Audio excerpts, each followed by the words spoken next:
Presidente Lenín Moreno presentó el proyecto para la construcción de la refinería de Manabí a 30 inversionistas extranjeros. Asambleístas del ala morenista se suman al pedido de juicio político en contra del superintendente de comunicación, Carlos Ochoa. Juez ordena prisión preventiva para el exsecretario nacional del agua, Walter Solís, acusado de peculado dentro del caso Odebrecht. Ministerio del Interior capturó al principal sospechoso de abusar sexualmente a varios menores en el Colegio Aguirre Abad de Guayaquil. En lo internacional, el Papa investigará a obispo chileno acusado de encubrir abusos sexuales a menores de edad. Además, en México, la Fiscalía del Estado de Veracruz descubrió 343 fosas clandestinas donde se han arrojado 225 cadáveres. Amigos, es un gusto estar nuevamente con ustedes aquí en la emisión estelar del Comercio TV, con lo más destacado de esta jornada, ya en martes. Aquí iniciamos. El presidente de la República, Lenín Moreno, presidió la presentación de oportunidades de inversión para la refinería de Manabí. Delegados de 30 empresas de 13 países llegaron a Manta para conocer el proyecto que se aspira concesionará hasta el 24 de mayo.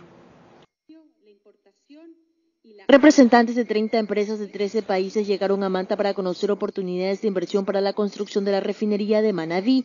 La iniciativa gubernamental prevé licitar el proyecto bajo la modalidad concesión a 20 años plazo. El presidente de la República, Lenín Moreno, presidió la actividad que se extenderá hasta este miércoles. Amigos queridos, de que al hacer negocios con nosotros tendrán completa seguridad jurídica.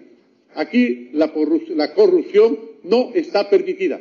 Tenemos reglas claras para nuestras alianzas público-privadas.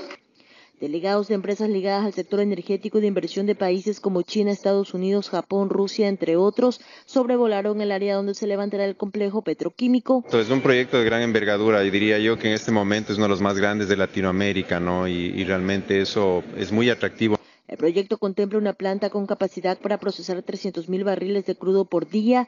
La oferta será pública y se aspira a adjudicar el proyecto durante el segundo trimestre de este año. La idea es el 24 de mayo adjudicar este proyecto a la empresa o grupo de empresas a nivel de consorcio que mejor trabaje y que presente una propuesta que sea atractiva para el Ecuador. La refinería es parte de los 5 proyectos a los cuales se le ha realizado una evaluación técnica internacional.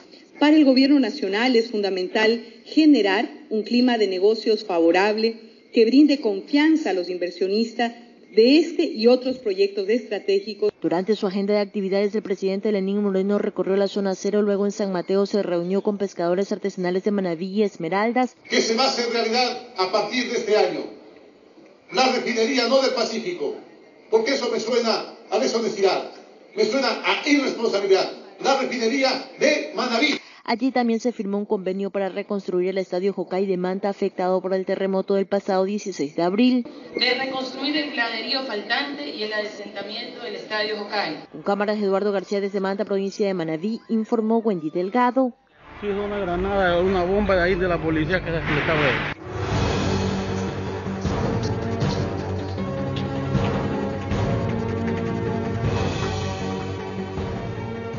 Así es, en asamblea se registran las primeras reacciones a la situación que vive la población en San Lorenzo tras el atentado registrado el pasado fin de semana. No se descarta pedir la comparecencia de las autoridades del Frente de Seguridad.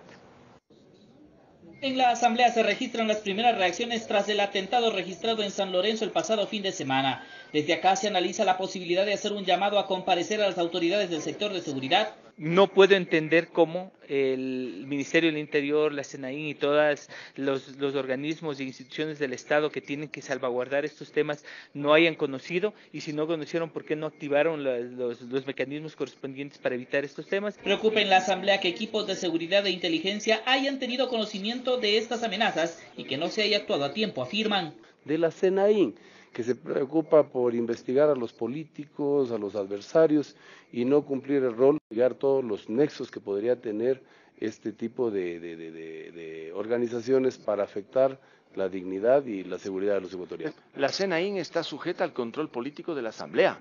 Su director está obligado a responder y a informar en lo que le corresponde a la Asamblea Nacional. Por ello esperan que en las bancadas dentro de la Asamblea se llegue a un acuerdo para concretar un pedido de comparecencia. Dicen que es necesario que la Asamblea conozca las medidas de seguridad que se tomarán para evitar que estos hechos se repitan. Habrá que fijar desde el Consejo Administrativo de la Legislatura o a pedido de cualquier asambleísta para que la CNI informe lo que puede informar a la Asamblea Nacional. Aunque dicen estar conscientes que con el acuerdo de paz firmado entre Colombia y la guerrilla, este tipo de actos podían repercutir en zona ecuatoriana. Acá piden un plan integral de seguridad en frontera. Involucrados en un problema que no era hace mucho tiempo un tema para preocupación de los ecuatorianos. Si van a tener problemas en Colombia, no se diga en Ecuador por los inconvenientes en la frontera. Debemos los ecuatorianos prepararnos para seguir poco a poco sufriendo este tipo de arremetidas luego del proceso equivocado que ha llevado en Colombia el presidente Santos. Informó Javier Gallo. El atentado en San Lorenzo a un comando de policía respondería al accionar de grupos catalogados como narcoguerrilla. Para el experto Mario Pazmiño, esto se da para proteger corredores por donde pasan droga, armas y todo tipo de cargamento ilegal. Las consecuencias del proceso de paz entre el gobierno del vecino país y la guerrilla de las FARC se empiezan a sentir con fuerza en territorio ecuatoriano. No todos los guerrilleros entregaron sus armas, los disidentes organizaron su propio grupo armado, donde el principal negocio sería el narcotráfico. Están deambulando entre los dos lados y delinquiendo en el lado colombiano y en el lado ecuatoriano. Desde Tumaco hacia la zona fronteriza con Ecuador. Asentados en la línea de frontera, según el coronel en servicio pasivo Mario Pazmiño, los disidentes ahora son catalogados como narcoguerrilleros. El exdirector de inteligencia del ejército es claro en decir que Ecuador se ha convertido en un país de acopio y plataforma de droga, desde donde las organizaciones narcodelictivas envían los millonarios cargamentos a mercados internacionales. El mensaje que le están dando a las autoridades es que no le tienen temor a las autoridades ecuatorianas. El atentado al comando de policía en San Lorenzo presuntamente tendría la firma de alias Guacho, un ecuatoriano disidente de las FARC, ahora líder de un grupo de más de 200 hombres armados. Alias Guacho lo tenemos claramente identificado con orden de captura en Colombia desde hace mucho tiempo, desde cuando él formaba parte de las FARC. Tenemos información de que han cometido no solamente ilícitos en la frontera, sino que están cubriendo a grupos narcotraficantes. Walter Patricio Artiza Lavernaza sería oriundo de Limones Esmeraldas. Según los expertos colombianos que participan en las investigaciones, el atentado terrorista tendría similitud con otros ocurridos en Colombia. Lo que no podemos permitir entre Colombia y Ecuador es que estos criminales pasen la frontera a continuar haciendo de las suyas desde territorio extranjero. En este tema lo preocupante, según Pazmiño, que la fuerza pública ecuatoriana, tanto Fuerzas Armadas como Policía, no está capacitada para combatir a grupos residuales conformados por exguerrilleros. No hemos tenido experiencia en la lucha contra la guerrilla, porque aquí no es cuestión de tener un ejército bien formado, bien capacitado, hay que tener experiencia de combate para hacer frente a una columna guerrillera. Vamos a tener que emplear mayores recursos. Así Ecuador comienza a sentir con mayor fuerza los efectos de la paz en Colombia. En Quito informó Iván Casamen. Además, la ministra de Salud Pública, Verónica Espinosa, se refirió al estado de salud de los 28 heridos que dejó la explosión registrada en la parte posterior del cuartel de policía de San Lorenzo en Esmeraldas. Espinosa resaltó que afortunadamente todos se encuentran fuera de peligro.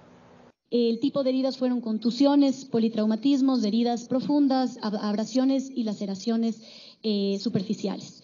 Todas las personas fueron atendidas. Al momento, las 28 personas están en alta, con seguimiento domiciliario, sin ninguno requirió hospitalización y su condición de salud se encuentra estable. Sin embargo, tenemos un seguimiento y un acompañamiento tanto de las heridas físicas como para hacer acompañamiento en el ámbito psicológico, que es una de las consecuencias que pueden haber luego de un acto violento, de haber sufrido o hasta haber estado participando en un evento de estas características. En el ámbito político, legisladores morenistas se suman al pedido de juicio político en contra del superintendente de comunicación Carlos Ochoa. El pedido será presentado de manera oficial este miércoles ante el CAI. El anuncio lo hizo de manera personal la legisladora morenista Elizabeth Cabezas, que firmó oficialmente el pedido de juicio político que impulsa la oposición en contra del superintendente de comunicación Carlos Ochoa. He decidido sumarme al llamamiento que está haciéndose a juicio político al superintendente de comunicación, para lo cual voy a proceder a suscribir justamente esta solicitud de juicio político. Cabezas argumenta que decide firmar el pedido ante la inexplicable demora que se registra en la Comisión de Fiscalización, que debía llamar a comparecer a Carlos Ochoa tras la orden del CAL. El pedido fue hecho hace más de 45 días y aún no hay respuesta. Yo exhorto al CAL además para que le haga un llamamiento a la comisión para que esta diligencia sea cumplida. Y a la firma de Elizabeth Cabeza se habría sumado otra más, la del morenista Jorge Yunda y su coidearia Marcia Arregui. Así lo confirma Fabricio Villamar, uno de los legisladores que impulsa el enjuiciamiento. Entiendo que hay otros más que el día de mañana los esperaremos para que adjunten sus firmas a este proceso. Que la documentación está lista y que será presentado el pedido con el respaldo de más de 40 firmas este miércoles ante la Secretaría de la Asamblea. Este es un proceso que tiene que ser absolutamente ciudadano, llevado por todas las personas que fueron afectadas por una aplicación antojadiza de la ley de comunicación por parte de Carlos Ochoa. En el ala correísta, en cambio, hay cautela. Aseguran que esperan reunirse para tomar una posición en torno al futuro de Ochoa, aunque adelantan que la ley ha sido bien aplicada. Ha habido algunas sanciones, existen los canales suficientes a nivel nacional e internacional para hacer los reclamos pertinentes. En la legislatura esperan que el pedido sea admitido a trámite y que esta vez la Asamblea sí pueda impulsar un enjuiciamiento, aunque temen que en este punto la Contraloría se adelante y determine la destitución de Carlos Ochoa antes de que la legislatura tome una posición. Durante estos últimos 8 meses, Alianza País ha utilizado cualquier subterfugio para intentar salvar a sus funcionarios acusados de corrupción o acusados de abuso de poder. No sería raro que este sea un nuevo intento. Sin embargo, vale la pena que todos los ecuatorianos estén pendientes. Informó Javier Gallo. Y juez de la Corte Nacional de Justicia dicta orden de prisión preventiva en contra del exministro de Obras Públicas y exsecretario de la Secretaría del Agua, Walter S. La Fiscalía lo acusa de peculado.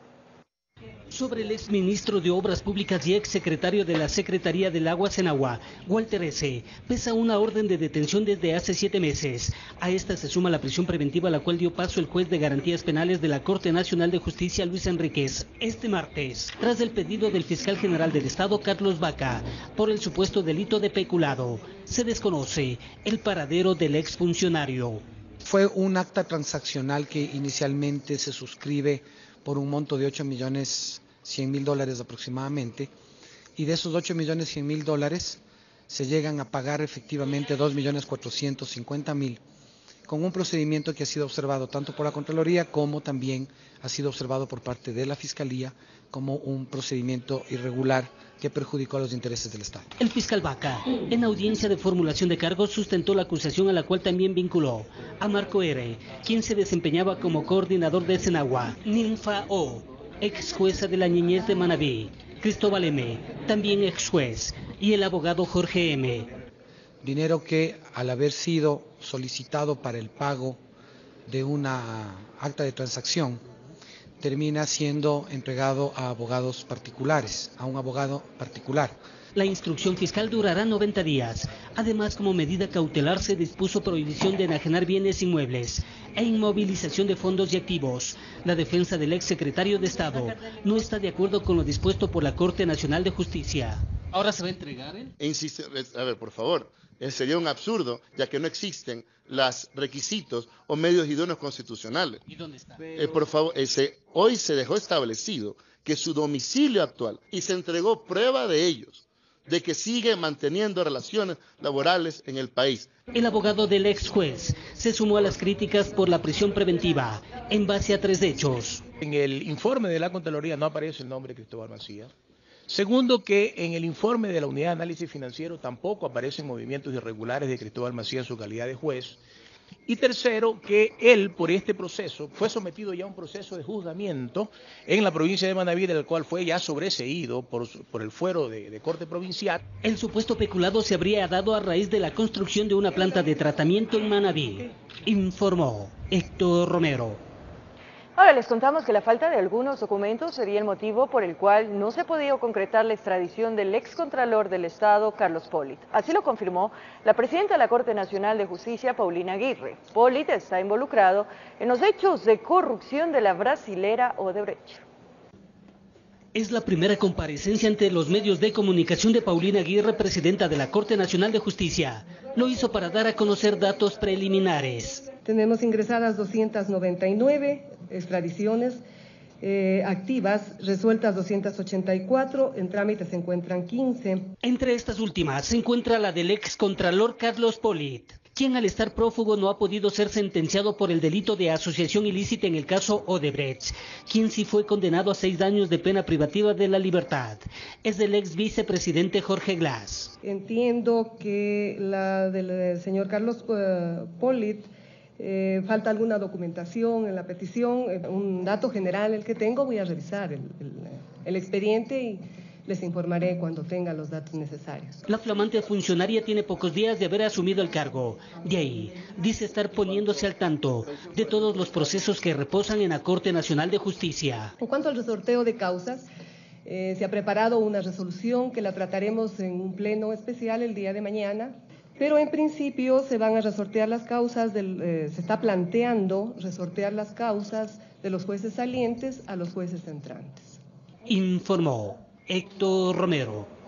El ex candidato a la vicepresidencia de la República y ex asambleísta Andrés Páez anunció que creará una comisión para investigar al anterior régimen. El anuncio lo hizo durante una rueda de prensa en la que se refirió a otros temas de coyuntura nacional.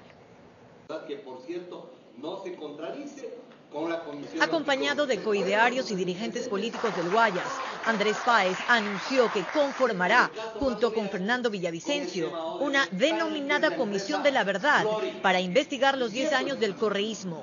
Dijo que tienen más de 200 casos de corrupción. Durante los 10 años del correísmo se robaron aproximadamente 60.000 millones de dólares. Investigar absolutamente todos los casos de corrupción, no solamente los grandes robos, también los otros robos que se han producido en provincias, en instituciones a veces pequeñas. Nosotros también vamos por los peces gordos. Páez se refirió además a la denuncia hecha contra el fiscal general del Estado, Carlos Vaca Mancheno, a quien acusan de haber recibido un supuesto pago con fondos reservados cuando era parte de la comisión de investigación del 30S, y el cual Vaca ha desmentido en varias ocasiones. Y estas copias simples que han servido para que la infamia y la calumnia se instale en las redes y en los medios, tendrán que ser explicadas por los calumniadores. Por si acaso le escuchen al fiscal general insistir de que no existe el informe, según él, ¿se acuerdan que dijo que no existe el informe de la Fiscalía? Le tenemos malas noticias al fiscal general, miren, aquí está el informe. Y aparte de eso, tenemos, como ustedes pueden apreciar, a full color las facturas y absolutamente todas las operaciones que se hicieron. En esta rueda de prensa realizada en Guayaquil, Andrés Páez también aprovechó para ratificar su respaldo al sí a las 7 preguntas de la consulta popular. Informó Marcela Maquilón.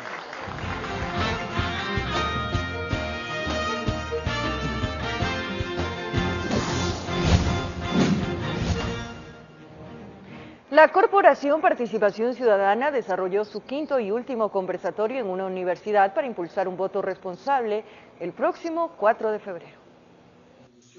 Con la finalidad de ejercer un voto responsable sobre las preguntas que se realizarán en la consulta popular de este 4 de febrero, la Corporación Participación Ciudadana ha desarrollado foros, 5 en total, en varios lugares del país. Participación ciudadana como parte de los procesos electorales siempre.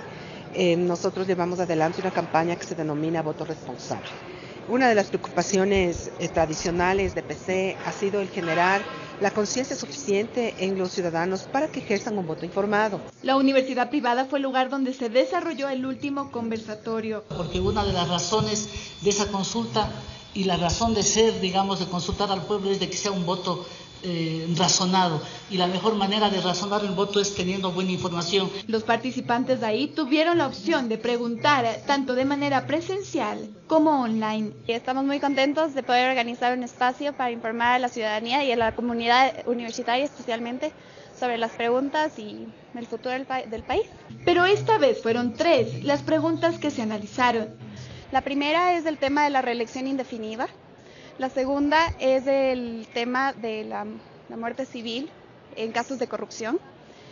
Y la tercera es la reestructuración del Consejo de Participación Ciudadana. Vamos a abordar las tres preguntas, digamos, que de alguna manera tienen relación con la actividad y la misión de participación ciudadana. Esta campaña denominada Tu voto tiene poder también tuvo el afán de difundir mensajes y productos comunicacionales para promover el voto informado. En Quito informó Andrea Urbe. La última pregunta de la consulta popular del 4 de febrero próximo tiene como objetivo el cuidado a la naturaleza, específicamente en el Parque Nacional Yasuní. Conozcamos qué plantea esta interrogante. ¿Está usted de acuerdo en incrementar la zona intangible en al menos 50.000 hectáreas y reducir el área de explotación petrolera autorizada por la Asamblea Nacional en el Parque Nacional Yasuní de 1.030 hectáreas a 300 hectáreas? Esta es la última pregunta de la consulta popular.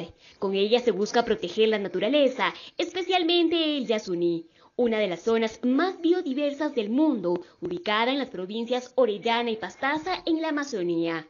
El vicepresidente del Colegio de Ingenieros, Geólogos, Minas y Petróleos, Ramiro Reyes, señala que hay que aclarar que con esta interrogante no se suspende la extracción del crudo, sino que simplemente se reduce el área efectiva de su explotación. En el imaginario popular, a lo mejor, con la forma como está establecida la pregunta 7, lleva a concluir de que podría estarse suspendiendo la extracción de petróleo en el campo Ispingo, Tambococha, Tiputini, conocido como ITT.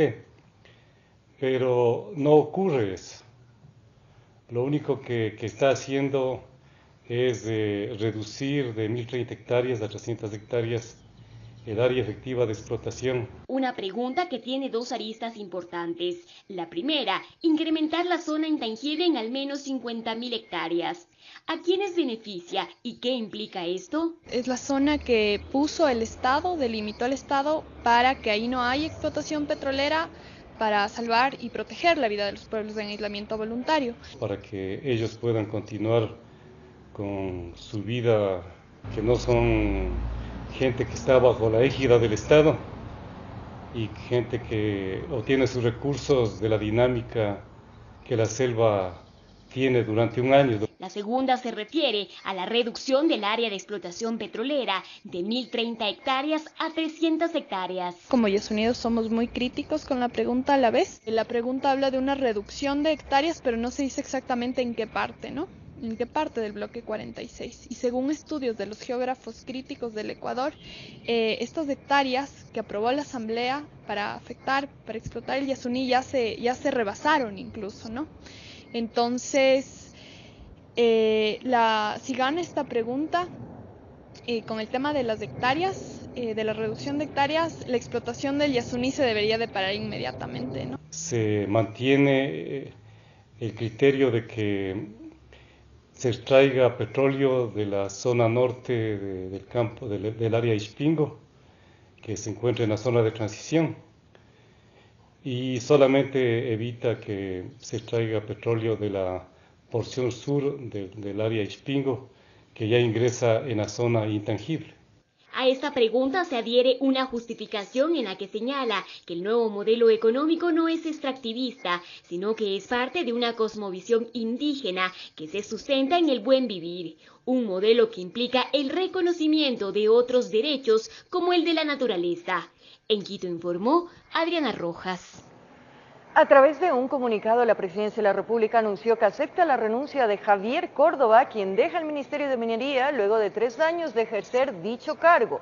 En el texto, el gobierno ratifica su compromiso de impulsar y garantizar el desarrollo de la actividad minera mediante el aprovechamiento responsable y soberano de los recursos naturales con respeto a los principios socioambientales. Además, señala que el nuevo ministro de esta cartera de Estado será anunciado oportunamente. 4 personas detenidas es el saldo que dejó el cierre temporal de la Panamericana Norte. Los representantes del denominado taxismo ruta exigían la regularización de sus recorridos y el cese de los operativos de control. Por más de 2 horas, la Panamericana Norte permaneció obstaculizada por varios representantes del denominado taxismo de ruta, quienes exigían a la Agencia Metropolitana de Tránsito terminar con los operativos de control del transporte informal. Se pone al frente y lo que hacen es bajar a los pasajeros, llaman a la wincha y se llevan los vehículos. Lo que tenemos entendido al momento que son 3 salarios básicos la multa, ¿sí? Más del abogado son cerca de $1,000 para sacar el vehículo y 15 días detenido el vehículo. A nuestras alturas, miren, nosotros ya estamos pasados en edades que no tenemos oportunidad de un trabajo. Por lo menos nosotros llevamos el pan de cada día a nuestras casas, a nuestras familias. Tenemos hijos de estudiantes y todo, etcétera, etcétera. Y necesitamos trabajar, pues es lo único que pedimos, por favor. Largas filas de vehículos paralizados se observaron desde muy temprano en una de las entradas más importantes de la ciudad. Muchos ciudadanos decidieron caminar mientras otros se aglomeraron en buses y camionetas para poder movilizarse. La Policía Nacional y los manifestantes se enfrentaron en varias ocasiones, lo cual ocasionó la detención de 4 ciudadanos. Serán puestos a órdenes de la autoridad competente. ¿Por qué fueron detenidos? Por alteración del orden público, por paralizar un servicio público, por obstaculizar las vías. El representante legal de los manifestantes solicitaba al municipio de Quito emita un informe para que la parroquia de Carapungo pueda cantonizarse y así este gremio pueda operar sin limitaciones. El momento que nosotros tenemos una territorialidad demarcada con límites específicos, podemos avanzar ya a un sistema propio de transporte, como lo dice la ley, y podemos regularizar. Petición que para varios concejales no es el camino adecuado, enfatizando que en el COTAD no se establece el denominado taxismo de ruta. Hay que mencionar con absoluta claridad que en la legislación, en la Ley Orgánica de Tránsito, Transporte y Seguridad Vial, no existe la figura de taxirruta. Eso lo hemos dicho, hemos conversado, los hemos recibido en varias ocasiones a determinados dirigentes y lo que hemos dicho es que se sometan al proceso de regularización porque el objetivo de ellos es tener un instrumento que se llama el vehículo para poder trabajar dignamente y de esa manera llevar el pan a cada uno de sus hogares. A través de un comunicado oficial, la Agencia Metropolitana de Tránsito recordó que el proceso de regularización de taxis receptó las solicitudes hasta el 24 de agosto del 2017. Cerca de 3.500 conductores trabajan bajo la modalidad de taxi ruta en Carapungo. El traslado de pasajeros va desde la avenida Naciones Unidas hasta esta parroquia, en vehículos con capacidad de hasta 10 personas. Informó Sofía Vintimilla. Es momento de nuestra primera pausa en el Comercio TV. Mucha atención. Al regresar en Quito, el cuerpo de una mujer con herida de arma blanca fue encontrado en el Chaquiñán, en Tumbaco, y capturado principal sospechoso de casos de violaciones en el colegio Aguirre Abad en la ciudad de Guayaquil. Ya regresamos. Consulta y referéndum 2018. Pregunta 4. ¿Está usted de acuerdo con que se derogue la ley orgánica para evitar la especulación sobre el valor de las tierras y fijación de tributos, conocida como la ley de plusvalía, según el anexo 1?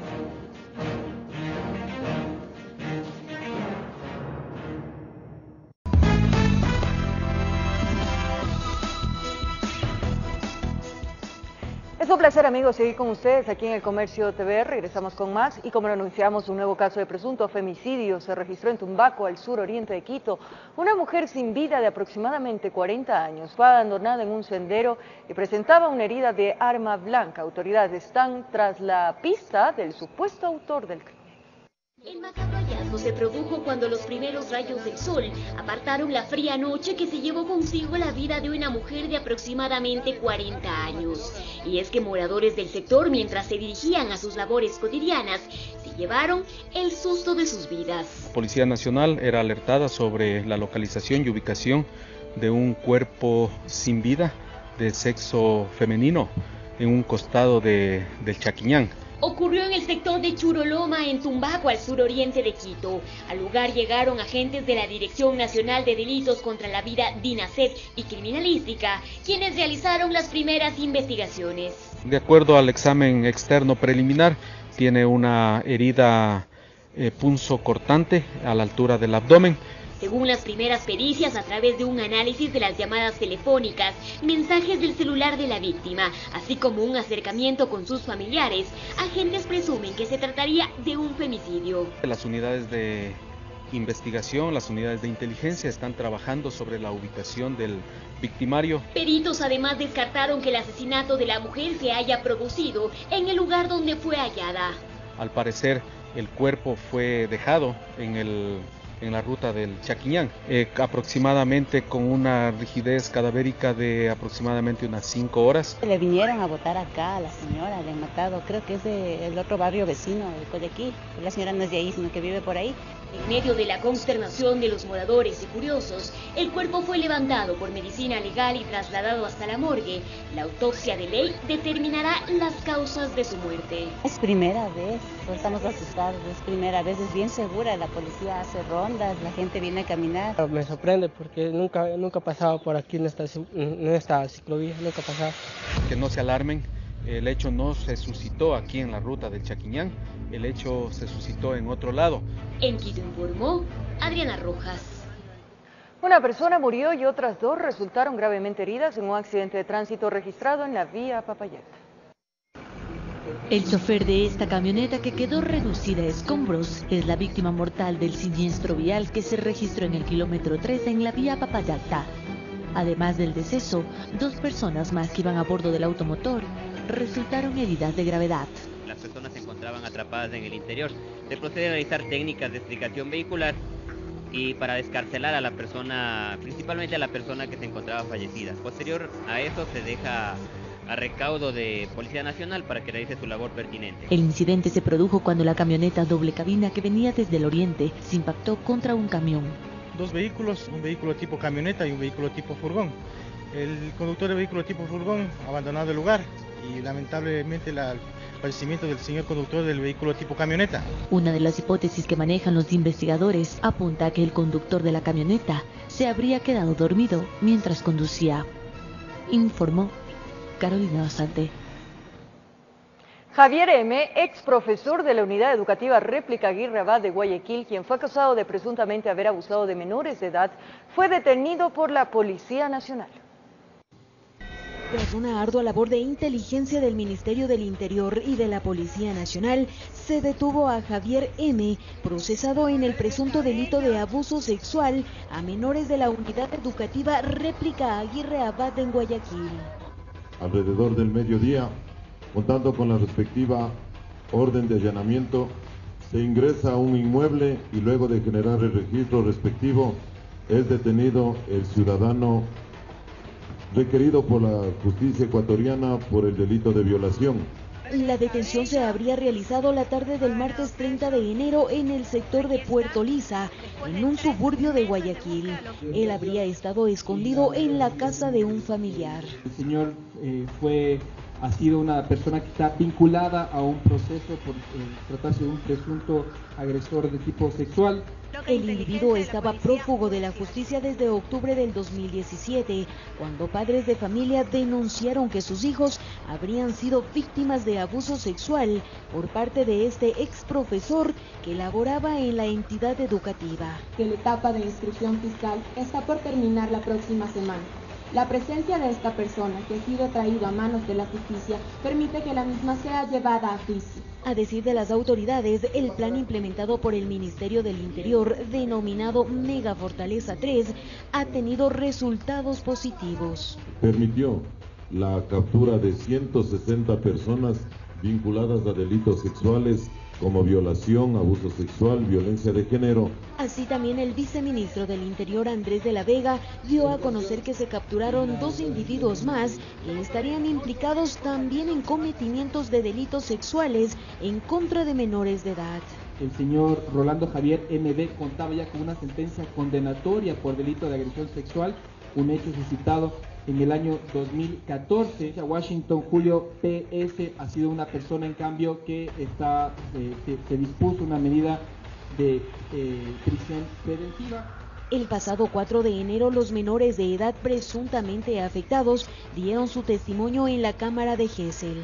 El llamado ahora es para todas las autoridades para poner mayor énfasis en la prevención de violencia a niños, niñas y adolescentes. Informó Patricia Aldaz. Varios miembros de las Fuerzas Armadas estarían implicados en un presunto robo a domicilio en el sector de Tachina, Esmeraldas. Los sospechosos pertenecen a la Fuerza Terrestre y estaban uniformados. Ni bien amanecía, alguien alertó que personas con uniforme del ejército estaban aparentemente en el interior de una vivienda en el sector de Tachina. Policías de la UPC llegaron a verificar la novedad. Al ver a los gendarmes emprendieron la fuga en 3 vehículos.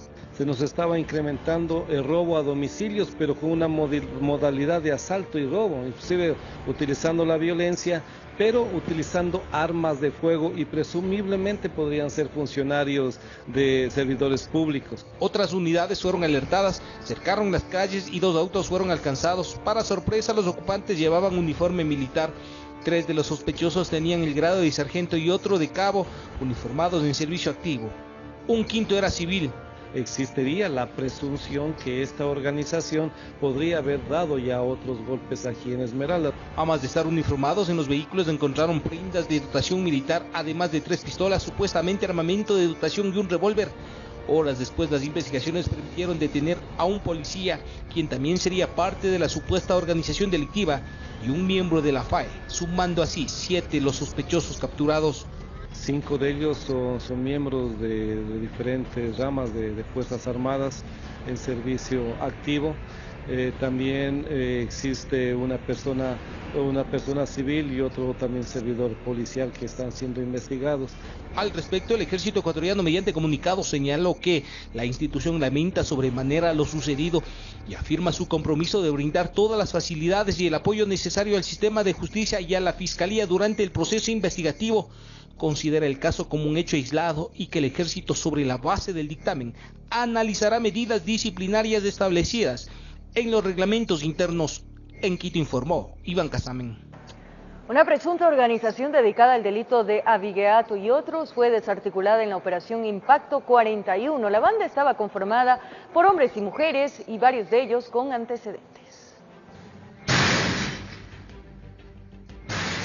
Con las órdenes para allanar 7 domicilios, los grupos tácticos empezaron a moverse por la Tacunga, Machachi y el sector de Quitumbe. Había que sorprenderles dormidos. Esta vez no salieron, estaban descansando los supuestos integrantes de la banda conocida como los Boliches.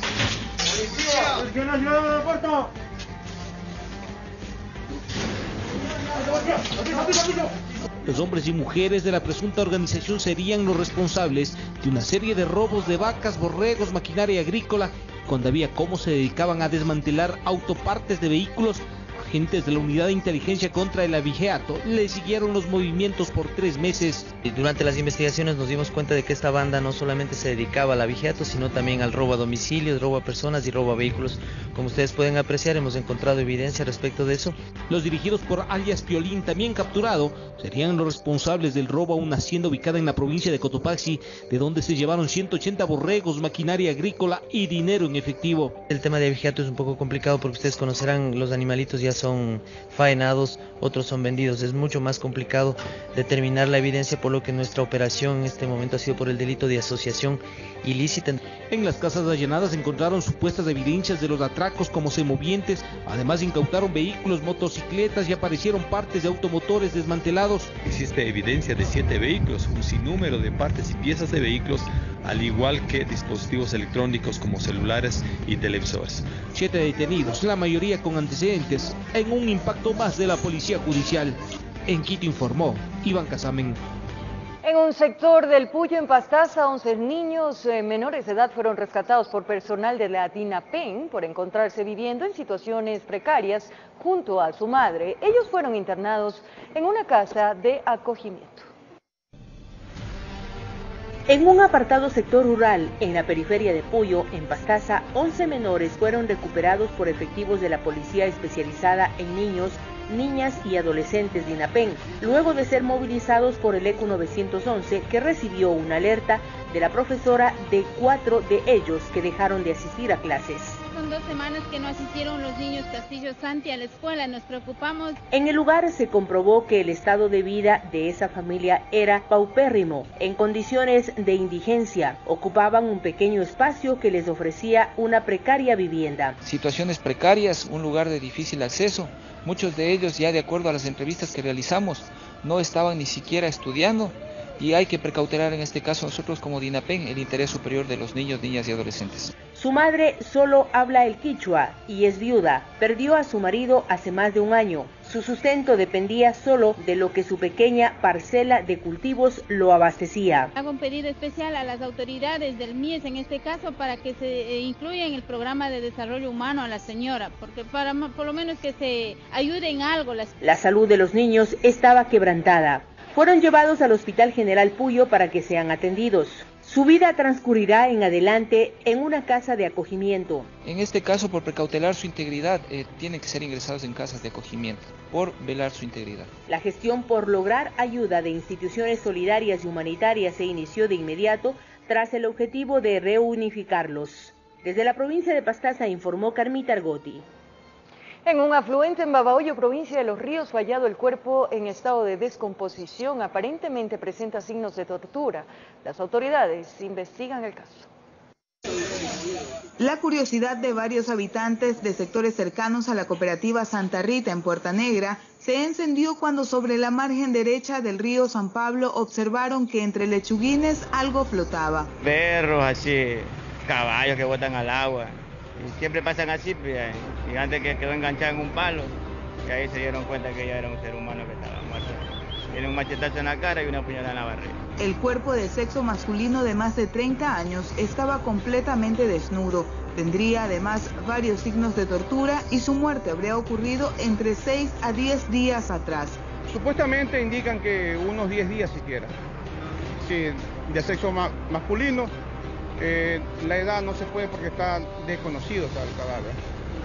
Sin ropa, desnudo. Aparentemente se da como inicio que ha sido como ahorcado, supuestamente. Para recuperar el cuerpo del río, policía y bomberos necesitaron de una canoa y amarraron la mano del occiso con una soga.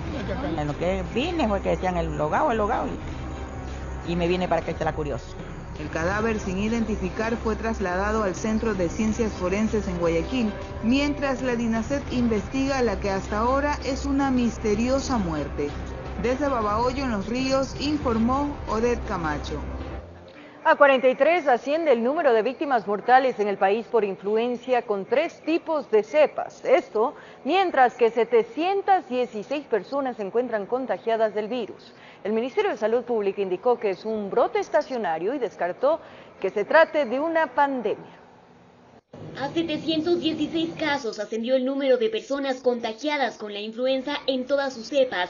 Así lo anunció la ministra de Salud Verónica Espinosa, quien además confirmó cuántos han fallecido por el virus. 43 personas han fallecido. Del número de fallecidos, 40 son por AH1N1, 3 por AH3N2, mientras que de los contagiados en todo el país, 642 casos son de la cepa AH1N1, 64 de la AH3N2 y 10 de la influenza tipo B. El 74% de los casos en la provincia de Pichincha y el resto de casos se distribuyen en menores proporciones en las demás provincias. La ministra destacó que los grupos de mayor riesgo al contraer cualquier tipo de influenza son quienes padecen enfermedades de base como son cáncer, problemas al corazón, diabetes, obesidad, VIH, personas que han recibido trasplantes, asmáticos, fibrosis pulmonar, enfermedades neurológicas y otras. 33 de los 43 fallecidos tenían diabetes, tenían obesidad, tenían problemas del corazón, tenían una enfermedad de base. Estos grupos de riesgo